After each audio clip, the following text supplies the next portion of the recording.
퇴직금이란 근로자가 일정 기간 근로를 제공하고 퇴직하는 경우에 지급되는 금전을 말합니다. 고용주는 퇴직하는 근로자에게 계속된 근무기간 1년 동안 31분 이상의 평균임금을 지불해야 하는데, 여기서 평균임금이란 이를 산정해야 할 사유가 발생한 날 이전 3개월 동안에 해당 근로자에게 지급된 임금의 총액을 그 기간의 총일수로 나눈 금액입니다.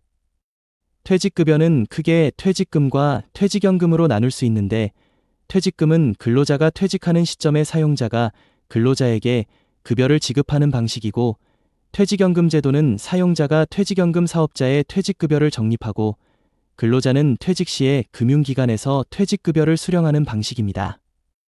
퇴직금은 근로기간이 1년 이상일 때 발생되며 사주를 평균으로 1주간의 소정 근로시간이 15시간 이상이어야 합니다. 퇴직하는 경우 해당 사유 발생일로부터 14일 이내에 퇴직금을 지불하여야 하며, 특별한 사정이 있는 경우에는 당사자 간 합의에 따라 지급기일을 연장할 수 있습니다.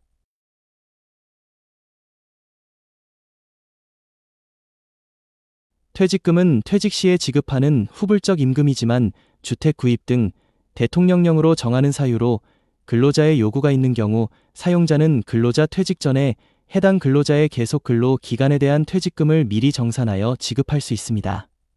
미리 정산하여 지급한 후에 퇴직금 산정을 위한 계속 근로 기간은 정산 시점부터 새로 계산하며, 따라서 중간 정산은 이미 계속 근로한 기간에 대하여 발생한 퇴직금을 대상으로 합니다. 퇴직금 중간 정산 사유는 다음과 같습니다. 1. 무주택자인 근로자가 본인 명의로 주택을 구입하는 경우. 2. 무주택자인 근로자가 주거를 목적으로 전세금 또는 보증금을 부담하는 경우. 3. 6개월 이상 요양을 필요로 하는 본인, 배우자, 부양가족이 있을 때 근로자가 요양 비용을 부담하는 경우. 4. 퇴직금 중간 정산을 신청하는 날로부터 역산하여 5년 이내에 근로자가 파산 또는 개인회생 절차 개시를 결정받은 경우.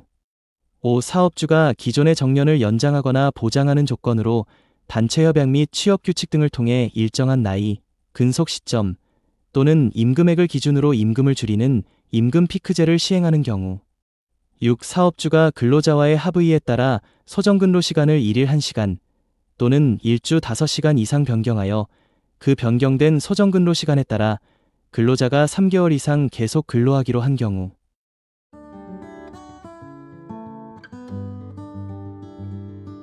퇴직금 중간 정산은 원칙적으로 금지되므로 사업주는 퇴직금에 대한 부담이 커질 수밖에 없습니다. 정부에서는 퇴직금 중간 정산과 같은 효과를 누리면서 인건비로 퇴직금을 전액 처리할 수 있는 방법으로 퇴직연금 제도를 도입하였습니다. 간단히 설명하면 퇴직연금 제도는 매년 근로자에게 직접 중간 정산하던 퇴직금을 금융기관에 맡기는 방식입니다. 단, 주의할 점은 퇴직연금을 받을 수 있는 근로자는 반드시 4대 보험을 가입하여 국가 전산망의 근로자로 확인된 자이어야 합니다. 퇴직연금은 크게 확정급여형, DB, 과, 확정기여형, DC, 개인형 퇴직연금, IRP로 구분되는데, 확정급여형과 확정기여형은 회사가 관여하는 방식이며 개인형 퇴직연금은 근로자가 스스로 관리하는 방식입니다. 확정급여형 퇴직연금은 사업주의 명의로 법정 퇴직금의 일부 금액을 금융기관에 맡기는 방식으로 기존 퇴직금 제도와 유사하여 퇴직금에 대한 운용 책임은 사업주에게 있습니다. 사업주가 실제 근로자에게 퇴직연금을 통해 지급하여야 하는 퇴직연금액은 근로자 퇴사 시 발생하는 법정 퇴직금에 맞추어야 합니다. 확정기여형 퇴직연금은 근로자 명의로 가입하는 방식으로 매년 근로자의 평균임금을 정산하여 납입하기 때문에 실제로 퇴직금 중간 정산에 효과가 있습니다.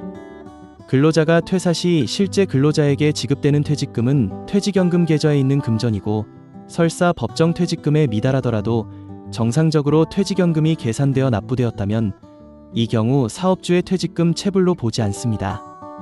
개인형 퇴직연금은 말 그대로 개인이 투자금 납입과 자산관리까지 모두 담당하는 퇴직연금 제도로, IRP는 퇴직연금 서비스를 제공하는 금융기관이면 어디서든 가입이 가능합니다. 퇴직자는 IRP를 통해 퇴직연금을 펀드, ETF와 같은 실적 배당 상품이나 예금, 저축 보험과 같은 원리금 보장 상품 등에 투자할 수 있습니다. 이때 실적 배당 상품은 확정 기여형, DC, 퇴직연금과 동일하게 주식 등 위험자산의 40%까지만 투자할 수 있도록 되어 있어 비교적 안정적인 투자가 가능하며 일반 펀드에 비해 수수료 부담이 적습니다.